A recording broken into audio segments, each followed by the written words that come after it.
Accused of opening fire and killing 4 people at a Tennessee Waffle House, now is being held without bond. Police are still searching for Travis Ranking's motive in this case. They haven't found it yet. But in the meantime, the man who rushed to stop the gunman receiving a huge support today. A GoFundMe page raising more than $106,000 in less than 24 hours, and state lawmakers surrounded him as he gave a tearful thank you. Must-see video now of a unique band of heroes in Michigan. Tractor trailers coming together to stop a man from committing suicide. Michigan State Police responding to a call of a man threatening to jump from a highway overpass. So they closed those roads. They organized 13 semi-trucks, parking them under that overpass to shorten the distance the man would fall if he did jump. Now, police were able to talk that man down, and he was taken in for a mental evaluation.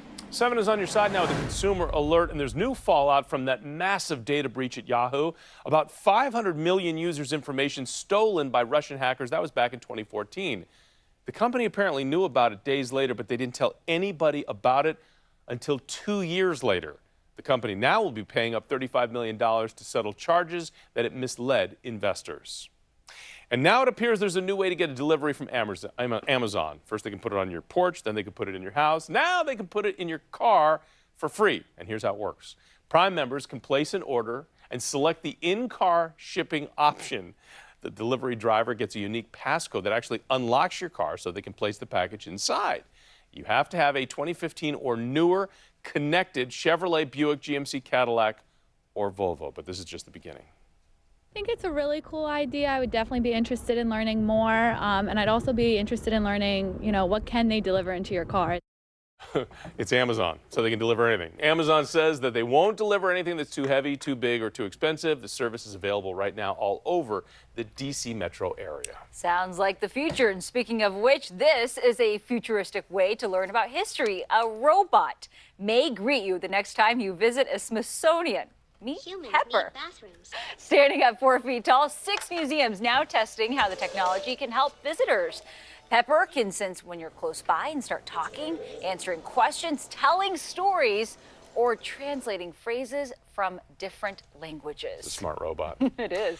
This is a sweet sentiment from a police officer to a firefighter. Let me show you this. She baked her fellow first responder a cake, and on the cake it said, "Sorry, I tased you." Oh, wow. And then you see the frown face on the cake. This all comes after the officer accidentally shocked the firefighter with her taser as the two were responding to an emergency call together. They probably won't be going out together on another call. All is forgiven with baked goods, though. That's true. And a Texas man will spend 50 years behind bars for stealing more than $1 million worth of Mexican food. Police say the 53-year-old worked at a juvenile center using his position to order truckloads of fajitas on the county dime, which then he delivered to his own customers. The scam was finally uncovered when an 800-pound delivery showed up at the center, which, by the way, does not serve fajitas. You don't mess with fajitas in Texas. That's a lot of fajitas, though. 1.2 That's an incredible million? amount. That's a party. Wow.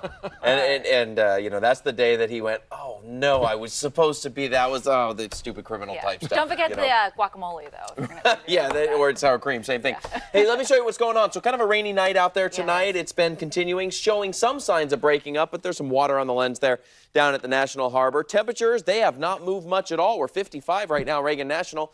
Gaithersburg at 52. These are down just a few degrees from where we were a few hours ago. 53 at Dulles. It's 55 right now in Leonardtown. And when we look at the overall big picture here, you can see that we have some clouds and some rain that will continue on into the overnight hours until you get to about 6, 7, 8 o'clock tomorrow morning, of course, your commute time. That's when things will start to break up around the area, not rain-free.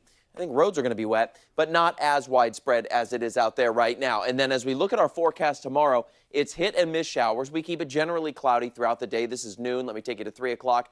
Not as much rain as we had from this afternoon through essentially right now, but it will still be wet with some off and on showers throughout the day. And we're going to call it just generally cloudy.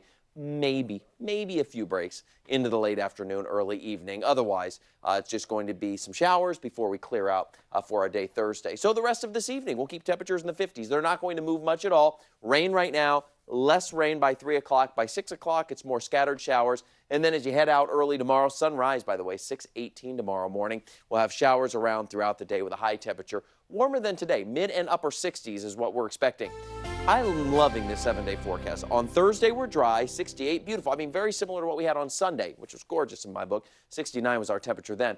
The only difference tonight versus when we met here last night is on Friday. We've upped that chance, upped that potential for the showers on Friday. It looks like a pretty decent chance of some of those showers working on in here. And then it moves through like this one rather quickly. And behind it, a string of dry days. We're going to keep it dry at this point from Saturday right on into next week with 60s, 70s, and even some 80s on the map going beyond multiple 80s as we get on into next week.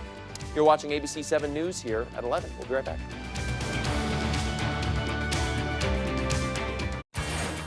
We're PenFed Credit Union, a community of 1.6 million members putting earnings back into lower rates. Great.